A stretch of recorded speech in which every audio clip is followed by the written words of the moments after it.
Assalamualaikum dan salam Jumaat. Selamat datang ke VHTV.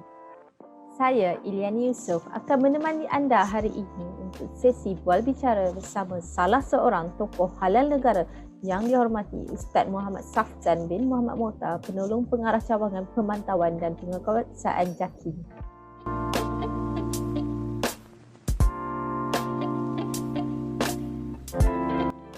Assalamualaikum semua. Nama saya Muhammad Safzan bin Muhammad Mohtar. Seperti yang diberitahu, saya sekarang bertugas sebagai penolong pengarah di cawangan pemantauan dan penguasaan bahagian pengurusan halal JAKIM. Terima kasih sekali lagi kerana menjemput saya.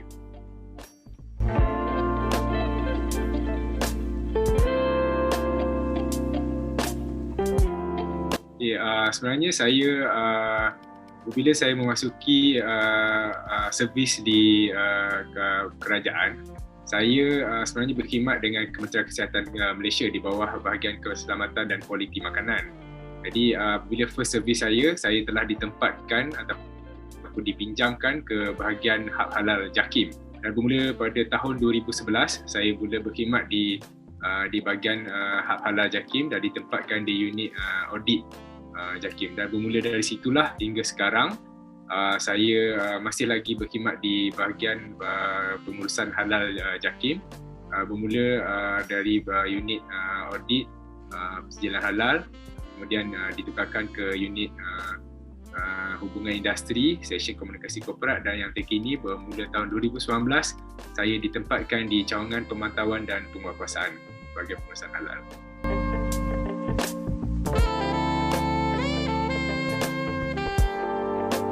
Alhamdulillah, sepanjang saya berkhidmat di bahagian pengurusan halal JAKIM ini memang banyaklah pengalaman yang saya timba, terutamanya ketika saya membuat pengauditan halal, di mana saya dapat melihat pelbagai jenis pemprosesan apabila pemohon-pemohon memohon untuk sijil halal.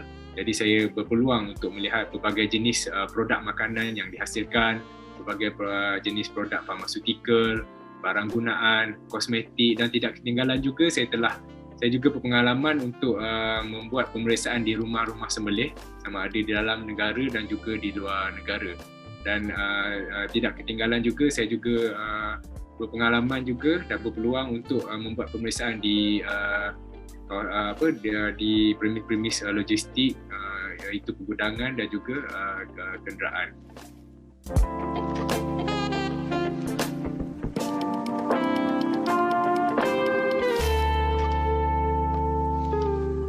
Alhamdulillah, sepanjang pemerhatian saya sepanjang ketika berada di bahagian pengurusan halal ini, terutamanya apabila saya berada di bahagian audit, industri halal negara kita berkembang dengan pesat. Ini adalah kerana para pengguna telah mulai sedar betapa pentingnya ada persijilan halal, kerana mereka tahu apabila suatu produk ataupun perkhidmatan itu ada persijilan halal, maka mereka lebih percaya kepada produk itu. Contohnya, jika makanan tersebut mendapat persijilan halal, ini bermakna makanan itu bukan sahaja halal dari segi bahan ramuan, tetapi makanan itu juga selamat untuk dimakan. Jadi industri halal di negara memang sangat berpotensi untuk berkembang dengan lebih maju. Ini adalah kerana persijilan halal Malaysia memang diiktiraf di seluruh dunia. Kemana sahaja kita pergi, ke luar negara, contohnya di negara seperti negara Eropah, di benua Amerika, di benua Australia, memang logo halal kita sangat-sangat dikenali dan juga sangat-sangat dipercayai. Jadi jika produk-produk ataupun jika pengusaha-pengusaha di Malaysia yang masih lagi belum memohon persijilan halal, saya sarankan untuk mendapatkan persijilan halal bagi meluaskan lagi pasaran barangan tuan-tuan dan puan-puan.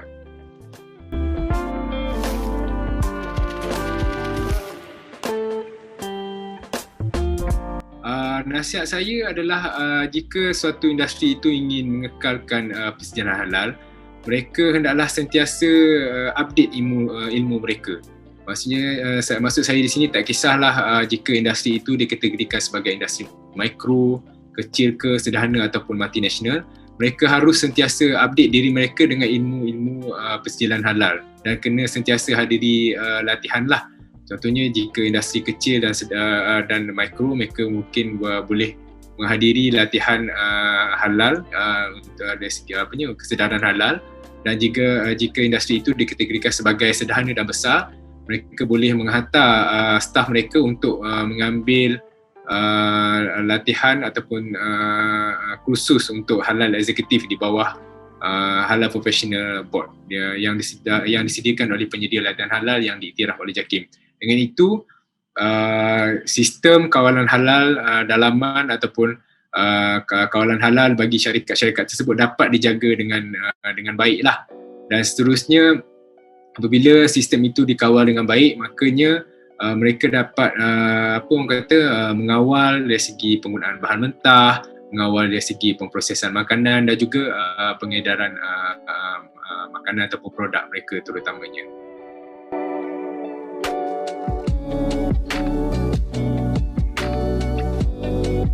Harapan saya terhadap industri halal ini adalah supaya ia terus berkembang dan semakin ramai pengusaha-pengusaha di luar sana untuk terus memohon dan menjaga integriti persijilan halal kita. Ini adalah kerana seperti yang saya beritahu sebelum ini, logo halal Malaysia sangat dikenali di seluruh dunia, dan jika tuan-tuan dan puan-puan berjaya untuk mendapatkan persijilan halal Malaysia ataupun logo halal Malaysia, insya-Allah produk tuan-tuan dan puan-puan akan senang untuk menembusi pasaran bukan sahaja di dalam negara tapi juga di luar negara.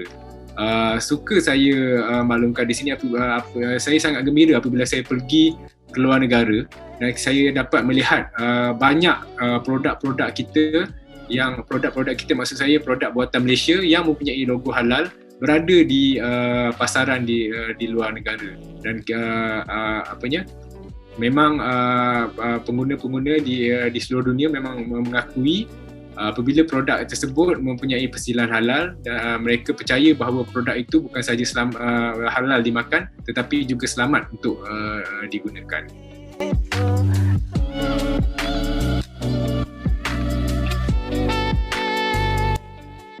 Banyak sebenarnya pengalaman yang unik, sama ada dalam negara ataupun luar negara. Mungkin saya boleh cerita yang dalam negara dulu.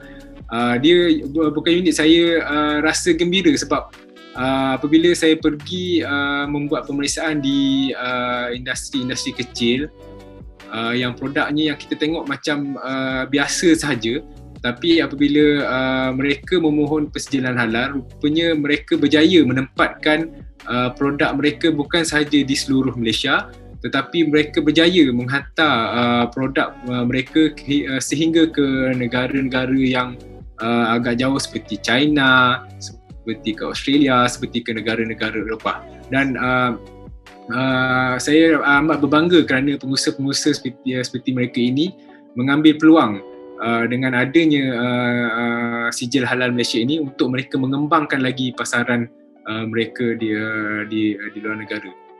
Dan pengalaman saya apabila saya berada di luar negara membuat pemeriksaan, saya dapati memang mereka pengusaha-pengusaha atau pengilang yang berada di luar negara memang sangat bersungguh-sungguh untuk mendapatkan persijilan halal Malaysia, dan mereka memang sangat-sangat mematuhi segala prosedur yang ditetapkan dalam persijilan halal Malaysia. Ini kerana mereka juga percaya jika produk mereka mendapat persijilan halal Malaysia, produk mereka juga mampu untuk pergi lebih jauh dan lebih dipercayai di peringkat antarabangsa.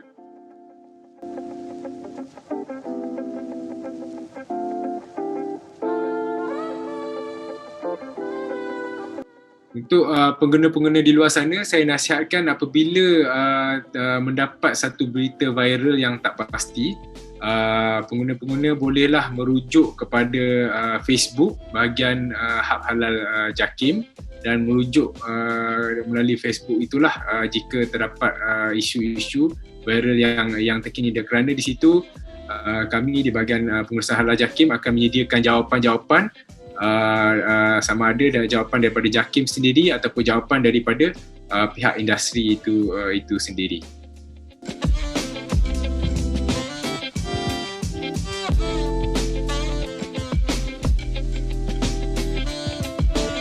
Alhamdulillah, JAKIM telah mendapat akreditasi ISO 17065 pada 10 Oktober tahun 2020. Maksudnya JAKIM telah mendapat pengiktirafan dari satu standard antarabangsa sebagai badan persijilan, dan JAKIM merupakan badan persijilan halal pertama di Malaysia yang mendapat pengiktirafan seumpama ini. Okay, kelebihan apabila JAKIM mendapat pengiktirafan ISO 17065 adalah selepas ini jika pemegang-pemegang sijil halal ingin menghantar ataupun mengeksport produk-produk mereka ke seluruh dunia, dengan adanya pengiktirafan seperti ini, ia akan dapat mengurangkan jurang perdagangan ataupun trade barrier. Ini bermaksud produk-produk dari Malaysia boleh masuk ke mana-mana negara sahaja di seluruh dunia jika ada sijil halal daripada JAKIM ini.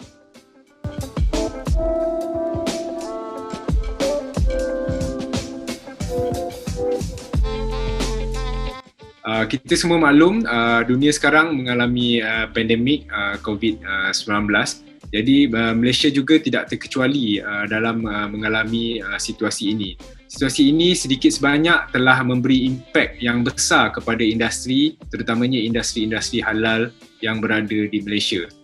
Dari segi persijilan, kita akan menjalankan audit dan juga pemantauan secara berterusan walaupun berlaku situasi pandemik ini. Walau bagaimanapun kami ada pilihan untuk membuat pengauditan ataupun pemantauan ini secara fizikal, iaitu turun ke lapangan seperti biasa, ataupun kami akan membuat audit dan juga pemantauan secara virtual, iaitu secara atas talian. Manakala bagi permohonan luar negara pula, kami JAKIM terpaksa menangguhkan terlebih dahulu untuk permohonan baharu, tapi untuk permohonan untuk pembaharuan atau renew, kami juga akan menjalankan pengauditan secara virtual sehinggalah ditetapkan oleh kerajaan jika kita boleh pergi ke luar negara untuk membuat pemeriksaan di lapangan.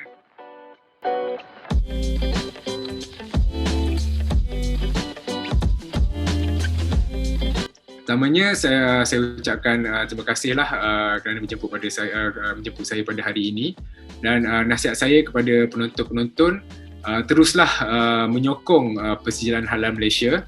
Jika anda sebagai pengguna, carilah produk yang mempunyai persijilan halal, kerana insya-Allah produk itu adalah bersih, bukan saja halal untuk digunakan dari segi bahan ramuannya, tapi juga bersih dan juga selamat untuk digunakan.